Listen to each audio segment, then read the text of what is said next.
Oh my God. 911. It's 2 Blake Street. What's the address? Please hurry. It's 2 Blake Street. There's a fire. Okay. Oh my God. Blake There's a Street? fire. Who else is in the house? Who else is in here? Do you live My here? stepson is in here. How many other Help people? him out. Listen, That's you it. have to I go have 2 cats. Olá, pessoal, sejam bem-vindos a mais um Pandora News, o seu plantão diário de notícias. E o caso que eu trouxe para vocês hoje caberia perfeitamente no quadro onde eu narro casos criminais para vocês, mas como aconteceu muito recentemente, ainda este ano, eu resolvi trazer aqui em formato de news para a gente conversar sobre isso. E este caso que eu vou contar para vocês me deixou pensando por vários dias desde o momento em que eu comecei a pesquisar sobre este assunto. É uma história bem pesada que aconteceu nos Estados Unidos, mais especificamente em Connecticut, e envolve uma mulher chamada Kimberly Sullivan, de 56 anos, e o enteado dela, que passou 20 anos da sua vida preso dentro da própria casa. Esse é o tipo de coisa que quando você lê ou você fica sabendo, você se pergunta como algo assim pode acontecer em pleno 2025. Não só em 2025, mas também nos últimos anos. E o pior, como ninguém percebeu por tanto tempo que aquilo estava acontecendo naquela casa. Antes de eu continuar, não se esqueçam de curtir, se inscrever no meu canal, me marcar em todas as suas redes sociais, pode postar lá um print nos stories se você estiver assistindo este vídeo, me siga também por lá na rede social, que será aqui na tela, eu tenho um contato mais direto com vocês. E antes, deixa eu te dar também uma dica, estamos aí na prorrogação da Semana do Cliente, ou seja, eles prorrogaram esse desconto de 57% no melhor curso de inglês na internet. Olha só, de R$ 697, você vai pagar apenas R$ 296,99 à vista ou 12 vezes de R$ 29,70 para aprender a falar inglês. Então, se você já tentou de tudo para dominar o inglês, mas sente que não consegue sair do lugar, você precisa conhecer o método BeWay do professor Jonas Bressan. Eu vou deixar o link promocional aqui no box de informações, também no primeiro comentário fixado. Já garanta, porque eles prorrogaram a Semana do Cliente, então continua com desconto de 57%, mas vai acabar, então já corre e garanta o seu curso de inglês. Bom, então é isso e bora pro caso de hoje. Bom, vamos começar pelo que aconteceu em fevereiro de 2025, porque foi neste mês que tudo veio à tona, de um jeito bem dramático. Acontece que o enteado da Kimberly Sullivan, que hoje tem 32 anos, colocou fogo no quarto onde ele era mantido em cativeiro. Então você imagina a cena, os bombeiros chegam, entram naquela casa que fica localizada em Waterbury, uma cidade comum em Connecticut, e encontram um rapaz em estado crítico em meio àquela fumaça do incêndio. Ele pesava apenas 31 quilos, sim, 31 quilos, com 32 anos de idade e mais de 1,70 de altura. Então você pode imaginar a situação em que esse rapaz estava.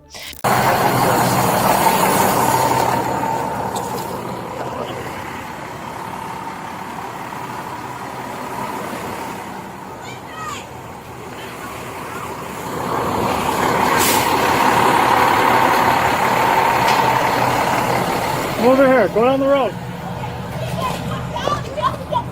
Come on, come down, come down. Come on, Who else down. is in the house? Who else is in here? Do you live My here? stepson is in here. How many other Help people? him out. Listen, That's you it. have to go I here. have 2 cats. Everybody's out, Yes. but your stepson's still inside. Yeah, he's right here. Okay, Yes. come out, come down the road. Come on, come on. Come It's on. not safe to stay here. Come on. It's All not right, safe here he to is. stay All here. right, my dog is Come on. shaking. I know. Come down here.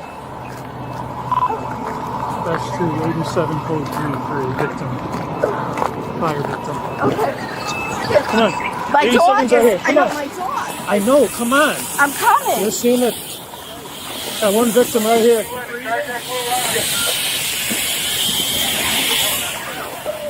I need you to stay over here.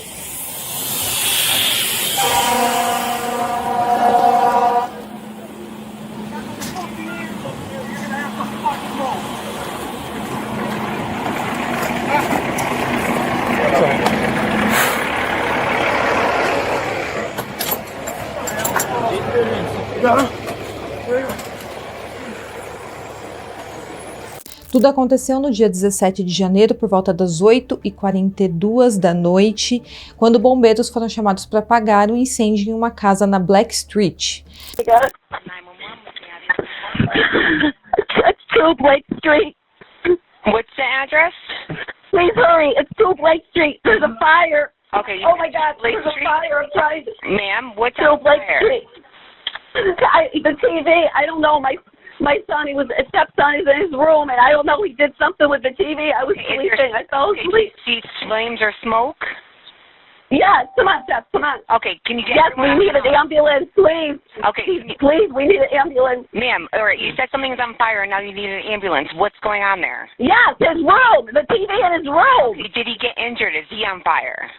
Yes, he's injured. Please send the ambulance. Ma'am, I'm going to send the ambulance. I need to know what's going on and why they're going out Come on, there. come on. Where is he injured? I don't know. He's kind of, I don't know. He's kind of passed out. He's out of it. Please. Oh my God! It's like all the power in the house is out. I don't know if it blew a fuse. I don't know. Okay, ma'am, just get out of the house, okay? Yes, I'm gonna call my daughter. All right. Oh my God. Dentro da casa estavam a Kimberly Sullivan e o enteado dela, que não teve o seu nome revelado pelas autoridades até o momento. Ela conseguiu sair sozinha no momento do incêndio, porém o rapaz de 32 anos que estava ali dentro precisou ser resgatado. Quando os paramédicos chegaram para tratá-lo por inalação de fumaça e também queimaduras que ele sofreu, ele soltou uma frase que mudou tudo e marcou este caso. Ele falou o seguinte: "Eu quero a minha liberdade." Logo ficou claro que aquilo não tinha sido só um incêndio, foi um grito de socorro desse menino depois de 2 décadas de sofrimento. Ele confessou que tinha começado aquele fogo de propósito, então ele causou um incêndio e ele usou um desinfetante para as mãos, papel de impressora e também um isqueiro que era do pai dele. Esse rapaz, conforme eu falei para vocês, foi encontrado pesando 31 quilos, ele tem 1,75 de altura e ele estava em um estado tão grave que os policiais disseram que parecia um sobrevivente do campo de concentração. O nome dele, conforme eu falei, está sendo mantido em sigilo, então a polícia de Waterbury e os meios de comunicação têm se referido a ele apenas como o enteado ou então a vítima, sem divulgar o seu nome. E isso é bastante comum em casos de abuso ou então quando envolve menores de idade no início dos eventos, que é o que ocorreu com este rapaz, ou quando uma pessoa é considerada vulnerável. Isso para proteger a privacidade e também a segurança da pessoa. Então o nome dele nós não temos conhecimento, por enquanto, talvez permaneça dessa forma até para proteger a privacidade desse rapaz. E para entender como isso chegou a esse ponto, a gente precisa voltar um pouco no tempo. Ele tinha apenas 11 anos quando tudo começou, lá em 2005. Na época, ele morava com o pai biológico dele e com a Kimberly, a madrasta dele. E era naquela mesma casa na Black Street. Ele estava na época no 4º ano da escola primária e o que aconteceu foi que de repente ele sumiu do colégio. Ele simplesmente parou de aparecer nas aulas. Antes disso, os professores dele já tinham notado sinais preocupantes, porque ele pedia comida para os seus colegas, ele roubava lanches e até comia comida do lixo, porque ele dizia que não tinha o suficiente em casa. Então os professores perceberam que aquele menino vivia em uma situação crítica. Por causa disso, o diretor da escola chegou a alertar o departamento de crianças e famílias sobre essa situação que estava ocorrendo ali. E com isso, esse departamento fez 2 visitas à casa onde ele morava. Porém, hoje ele conta que a Kimberly mandava ele falar para os policiais que tudo estava bem. Depois da 2ª visita, ela acabou tirando o enteado dela da escola de vez e foi aí que ele sumiu do mapa e não teve mais nenhum contato com o mundo exterior. A Kimberly, que era casada com o pai biológico dele, transformou a vida desse menino em um verdadeiro pesadelo silencioso. Ela o trancava em um quarto minúsculo no sótão da casa. O quarto tinha mais ou menos 2 metros por 2,4 metros, então um espaço extremamente pequeno. Na verdade, um espaço menor do que muita gente usa para guardar roupas em casa, em closets, e ali ele ficava dia após dia, e isso durou por 20 anos. Os detalhes que a polícia revelou até agora são bem difíceis de digerir, porque essa situação é completamente desumana. Ele só saía daquele quarto por uns 15 minutos. Às vezes ele passava 2 horas fora, mas no máximo por dia. Isso quando ele tinha que fazer tarefas domésticas ou então ajudar em alguma coisa ali na casa. E o resto do tempo ele ficava em cativeiro, sem luz natural e também sem qualquer meios de ter liberdade. A sua comida também era completamente escassa e ele chegou a um estado de desnutrição extrema por causa disso. disso. Conforme eu falei para vocês, os promotores desse caso compararam o corpo dele ao de um sobrevivente do campo de concentração, então a situação dele era extremamente grave. No máximo ele comia 2 sanduíches por dia, de mortadela, pasta de amendoim ou às vezes de atum, e nos últimos anos até isso foi diminuindo. E quanto à água, ele recebia só 2 copos de água por dia, e quando a sede dele apertava, ele não conseguia aguentar, ele tinha que beber água da privada. Aos 3 anos de idade, antes mesmo do cativeiro total, ele já tinha que fugir do seu quarto à noite para pegar restos de comida na geladeira, porque mesmo aos 3 anos ele já passava fome na sua casa. E isso é um absurdo tão grande porque ele teve 20 anos da sua vida roubados. E na verdade o que ele vivia não era uma vida, era uma sentença muito pior e com muito menos recursos do que quem vive, por exemplo, em uma prisão. O pai dele biológico morreu em janeiro de 2024 e ele também participava desses maus tratos. Mas depois da morte dele, é dito que a Kimberly assumiu sozinha o controle de todo aquele inferno e a situação foi piorando dia após dia.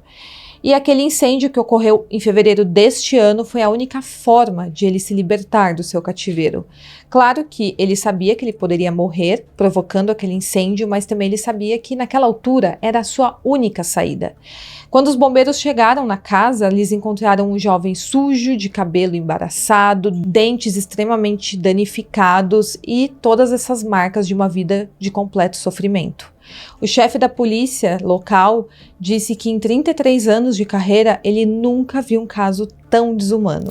A promotoria descreveu a situação como algo saído de um filme de terror e um procurador chegou a comparar o estado dele ao de um sobrevivente de Auschwitz. Agora, o que a Kimberly diz sobre isso? Ela foi presa no dia 12 de março de 2025, acusada de sequestro, agressão em primeiro grau, prisão ilegal, crueldade e mais uma lista enorme de crimes. Mas ela nega tudo. Ela alega que, na verdade, o enteado dela tinha muitos problemas, se é que isso justifique alguma coisa, mas na verdade ele nunca foi diagnosticado com nada e ela falou que cuidava dele da melhor forma possível. Os advogados dela também falaram que as acusações são absurdas e que ela vai se defender. Segundo eles, o jovem tinha liberdade na casa, não vivia trancado e recebia comida e também abrigo. Só que os 31 quilos que esse rapaz apresenta contam uma história completamente diferente. Conforme eu falei para vocês, o pai biológico que morreu no ano passado era casado com a Kimberly e vivia com eles naquela casa onde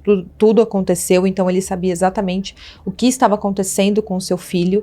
E antes de morrer, ele estava usando cadeira de rodas porque ele estava já com a saúde bastante debilitada. E a Kimberly reclamava para os seus colegas de trabalho que odiava ter que cuidar do seu marido. Quem trabalhou com ela entre 2019 e 2021 em um shopping local disse que ela era uma mulher briguenta, muito difícil de lidar e que vivia falando de dívidas.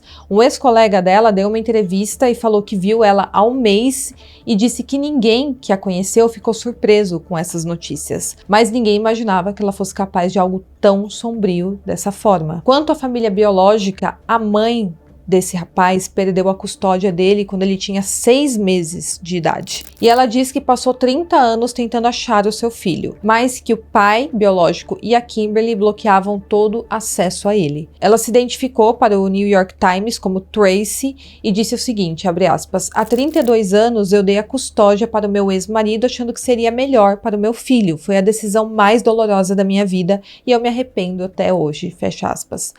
Ele também tem uma meia-irmã que tem 35 anos de idade e ela diz que também o procurava em redes sociais e bancos de dados, porém nunca achava nada sobre ele. Um tio chamado Kurt Sullivan chegou a contratar um detetive particular há uns 10 anos e depois desse incêndio, ele finalmente soube onde seu sobrinho estava e fez uma visita a ele no hospital. Agora a pergunta é como ninguém nunca notou isso, ninguém da família, nenhum vizinho, e essa é uma pergunta que não sai da minha cabeça. Em 2005, depois que a escola chamou aquele departamento responsável por cuidados a crianças e adolescentes, a polícia fez um exame de bem-estar na casa, averigou tudo ali no local, porém os oficiais falaram que o menino havia falado que tudo estava bem. Eles acharam também que a casa estava limpa e não viram nada de suspeito. E depois disso, por causa dessa visita, a madrasta e o pai biológico pediu para registrar uma queixa de assédio contra a escola por ter feito essa denúncia contra eles. Mas o departamento disse que não tem hoje registros da família porque denúncias não confirmadas acabam sendo apagadas do sistema depois de 5 anos. 2 vizinhos ali da casa também contaram ao Day Post que a filha deles, que hoje tem 25 anos, certa vez estava no balanço do quintal da casa quando ela era criança e ela viu o menino olhando pela janela da casa vizinha. Ele acenou para ela e ela acenou para ele, mas eles acabaram até se esquecendo disso ao longo do tempo. Os vizinhos se esqueceram daquilo dia após dia, porque não viram mais ninguém na casa desde então. Esse vizinho também disse que é possível que eles tenham visto um rapaz, certa vez, trabalhando no quintal da casa vizinha, porém eles não se deram conta que era o enteado da Kimberly, porque falam que, na verdade, ele parecia uma criança quando foi visto pelas últimas vezes, e ele já era um adulto. E claro que essa aparência física é por conta da desnutrição que ele sofreu durante 20 anos. Hoje ele está internado, lutando para se recuperar, porque além da desnutrição, ele tem estresse pós-traumático, depressão e sequelas físicas por ficar tanto tempo confinado. Foi feita também uma vaquinha e já arrecadou mais de $128 mil até 21 de março de 2025, com doações vindo até da Austrália e do Reino Unido. Esse dinheiro vai para tratamentos médicos, para dentistas, terapia e também para a moradia dele. Tudo que ele precisa nesse momento para tentar reconstruir uma vida que foi roubada dele. Enquanto isso, a Kimberly pagou a fiança de $300 mil e está solta aguardando seu julgamento, que vai ocorrer no dia 26 de março. Isso revoltou muita gente que acha que ela não merecia essa liberdade depois de tudo que ela causou na vida desse menino, então o mínimo era ela permanecer presa. E esse caso, ele é extremamente macabro. Como alguém faz isso com outra pessoa? Como um menino desaparece por 20 anos em uma cidade com vizinhos por perto, com toda uma família por trás e ninguém percebe isso? Ele foi roubado da sua própria infância, da sua adolescência, perdeu a chance de estudar, de ter amigos, de viver e teve 20 anos roubado da sua vida. E o que ele ouvia no rádio era o único pedaço do mundo que chegava até ele. E agora a questão é, será que ele vai conseguir se encontrar depois de tanto tempo preso? Eu fico pensando em qual situação que ele vai se expor ao mundo neste momento. Eu torço para que ele tenha o apoio necessário para enfrentar esse recomeço, porque claro que o mundo que ele conheceu há 20 anos não é mais o mesmo que temos hoje em dia, então ele vai ter que se atualizar de tudo, de pouco, claro, com todos os tratamentos disponíveis, com muito apoio. E agora eu quero saber o que você acha dessa história. Me conta aqui embaixo, porque eu ainda estou tentando entender como tudo isso foi possível acontecer por 20 anos seguidos, sem ninguém perceber. Essa história é extremamente triste e cruel e eu quero saber a sua opinião. Deixa aqui nos comentários que eu vou ler todos vocês e responder a cada um. E é isso, e até o próximo caso.